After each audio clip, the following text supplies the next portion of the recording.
Sometimes, the strongest version of you is not the real you. It's simply the version that survived. The version people admire today may have been built during the worst period of your life, not because you wanted to become this person, but because you had no other choice. You learned how to stop needing help. You learned how to stop expecting understanding. You learned how to stop showing weakness. And eventually, those survival skills became your personality. People started calling you independent, strong, reliable, mature, but they never saw the reason you became that way. Because most people only meet the finished product. They don't see the fire that created it. They don't see the nights you spent carrying everything alone. They don't see the disappointments, the betrayals, the silence, the moments that slowly taught you a lesson you never wanted to learn, that nobody was coming. And once you truly believe that, something changes inside you. You stop waiting. You stop asking. You stop reaching. Not because you don't need people, but because needing people became dangerous. And that's where many people become trapped. Because survival is supposed to be temporary. But sometimes, you survive for so long, that survival becomes who you are. And one day, you wake up and realize something strange. You survived everything that tried to break you. But somewhere along the way, you lost the person you used to be. Nobody notices when survival begins. There is no dramatic moment, no announcement, no warning. It happens slowly, one disappointment at a time, one heartbreak at a time, one betrayal at a time, one unanswered call, one broken promise, one moment where you needed someone and nobody came. Most people imagine survival as something heroic, but in reality, survival is often just adaptation. You stop doing things that hurt. You stop expecting things that never arrive. You stop trusting people who repeatedly disappoint you. And little by little, you become someone different. At first, it feels like growth, and sometimes it is. But not every change is healing. Some changes are protection. And protection can look very similar to wisdom. That's why so many people confuse survival with self-development. They think becoming emotionally unavailable means becoming stronger. They think never needing help means becoming independent. They think expecting less means becoming mature. But often, those things are simply scars wearing better clothes. Because real strength gives you options. Survival takes them away. A strong person can trust. A surviving person often can't. A strong person can ask for help. A surviving person avoids it. A strong person chooses solitude. A surviving person hides in it. The difference matters, because if you don't understand the difference, you may spend years praising the very thing that's hurting you, and eventually, you begin building an entire identity around survival, not because it's healthy, but because it's familiar, and familiar feels safe, even when it's slowly making your world smaller. One of the strangest things about survival is that people often reward it.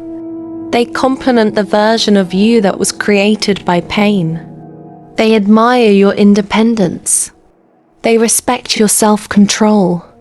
They praise your resilience. And none of those things are bad. The problem is, They rarely ask why those qualities exist. Nobody asks why you struggle to trust. Nobody asks why you never ask for help. Nobody asks why you seem distant. Nobody asks why you always handle everything alone. They only see the result. And because they admire the result, you start admiring it too. You start believing that the survival version of yourself is the best version, the strongest version, the most valuable version, the version people accept. And without realizing it, you become afraid to let it go. Because what happens if you stop being the strong one? What happens if you stop carrying everything? What happens if you finally admit you're tired? What happens if people see the parts of you that aren't invincible? For many people, that possibility feels more frightening than the pain itself. So they continue performing strength, even when they desperately need rest. There comes a point where survival stops being something you do and starts becoming who you are. That's when the real problem begins. Because survival was never meant to be permanent. It was meant to help you get through something, not become your entire identity. But many people don't notice when that line is crossed. Years pass. The crisis ends. The danger is gone. The people who hurt you are no longer there. But your nervous system doesn't know that. Your habits don't know that. Your defenses don't know that. So you continue living as if the threat still exists. You continue protecting yourself from situations that are no longer dangerous. You continue expecting disappointment. You continue preparing for abandonment. You continue assuming nobody will understand. Not because it's true, but because it was true once. And that single word, once, has the power to shape an entire life. The problem with survival patterns is that they don't ask for evidence. They don't care if things have changed. They only care about keeping you safe. And safety often comes at a cost. You become harder to reach, harder to know, harder to love.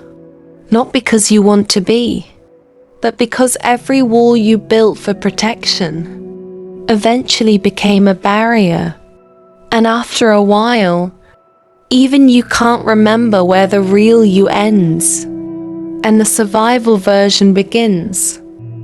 People think strength is free. It isn't. Every strength has a price. The ability to handle everything alone has a price.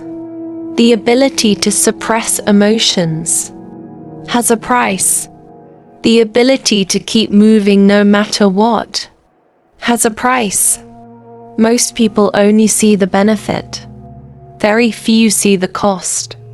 The strong one rarely gets checked on. The reliable one rarely gets help. The capable one rarely gets sympathy. Because everyone assumes they're fine. And after hearing that assumption long enough, you start making it yourself. You tell yourself you're fine. You tell yourself you'll figure it out. You tell yourself you don't need anyone. You tell yourself you'll rest later. You'll feel later. You'll deal with it later. But later keeps moving. And eventually, the bill arrives. Not all at once. Quietly. In exhaustion. In loneliness. In emotional numbness. In relationships that never feel completely safe. In a strange feeling that something is missing. Even when life looks okay from the outside. Because survival helped you stay alive. But it may have prevented you from fully living. And those are not the same thing. Many people can't explain why they feel disconnected from themselves. They simply know something feels off. They look around. Nothing is obviously wrong, but they don't feel like themselves anymore. The reason is often simpler than they realize. The person they are today was built to survive circumstances that no longer exist, and that version is exhausted. Imagine carrying armor for 10 years after the battle ended. Eventually, the armor becomes heavier than the war itself. That's what happens when survival outlives its purpose. The habits that once protected you begin restricting you. The caution becomes anxiety. The independence becomes isolation. The resilience becomes emotional suppression. And the strength becomes loneliness. The very things that saved you can eventually limit you, not because they were bad, but because they were never meant to stay forever. And perhaps that's why so many people feel stuck, not because they don't know who they are, but because they're still carrying someone they had to become. And that person is getting tired. Here's the part nobody talks about. The real you is not gone. It never left. It's simply buried underneath years of adaptation, underneath expectations, responsibilities, disappointments, protection mechanisms, and survival habits. Many people spend years trying to find themselves, as if they vanished, as if they're somewhere out there waiting to be discovered. But most of the time, the real you isn't missing. It's waiting underneath all the versions you had to become. The version that had to stay strong. The version that had to stay quiet. The version that had to keep functioning. The version that had to keep going. None of those versions are fake. They were necessary. They helped you survive. They deserve respect, but they are not the whole story. And perhaps that's what healing really is. Not becoming someone new, but finally giving yourself permission to be more than your survival strategies. The hardest part of healing is not facing the past. It's letting go of the person who protected you from it. Because no matter how exhausted you are, there is still a part of you that feels grateful to that version. That version kept you alive. That version got you through impossible days. That version endured things most people never saw. So when people say, just let it go, they don't understand what they're asking. They're asking you to release something that once saved your life. And that's not easy. Because survival creates loyalty, even when it's hurting you, even when it's exhausting you, even when it's keeping you from becoming who you could be. Part of you still remembers. Part of you still believes those defenses are necessary, that the walls are necessary, that the distance is necessary, that the emotional control is necessary. Because once upon a time, they were. But healing often begins with a difficult realization. The things that protected you then may be preventing you from living now. And there's a difference between safety and imprisonment. Many people spend years inside emotional prisons they built themselves. Not because they're weak, not because they're broken, but because the prison once felt safer than the world outside. And eventually, they forgot the door was unlocked. There is something important you need to understand. You do not owe your entire life to the version of you that survived. You can honor that version without becoming trapped inside it. You can appreciate what it did without letting it make every decision. You can respect the strength it gave you without carrying its fear forever. Because survival was a chapter, not the whole book. And maybe that's the reason you're listening to this today. Maybe some part of you is tired. Not physically, not mentally, but spiritually tired. Tired of carrying armor. Tired of pretending everything is fine. Tired of always being the strong one. Tired of surviving. Maybe you've spent so long protecting yourself that you've forgotten what it feels like to simply exist, to trust, to connect, to rest, to breathe without preparing for the next disaster. And if that's true, then perhaps the next stage of your life isn't about becoming stronger. Perhaps it's about becoming softer, not weak, softer. Perhaps it's about learning that not everyone is your enemy. Not every situation is a threat. Not every disappointment is a warning. Not every silence means abandonment. And perhaps the strongest thing you can do now is something survival never taught you: to stop fighting battles that already ended. If this video resonated with you, I want to leave you with one question. Not for the comments, not for me, for yourself. Who would you be if survival was no longer your full-time job? What parts of yourself would return? What walls would come down?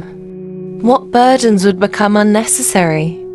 Take a moment and sit with that question, because the answer may tell you more about your future than your past ever could. And if these kinds of reflections help you see yourself more clearly, you'll find more of them here on Raw Mind. Not motivation, not comfort, just honest conversations about things most people feel, but rarely say. Thank you for spending this time with me. And until next time, take care of the person underneath the armor. They're still there.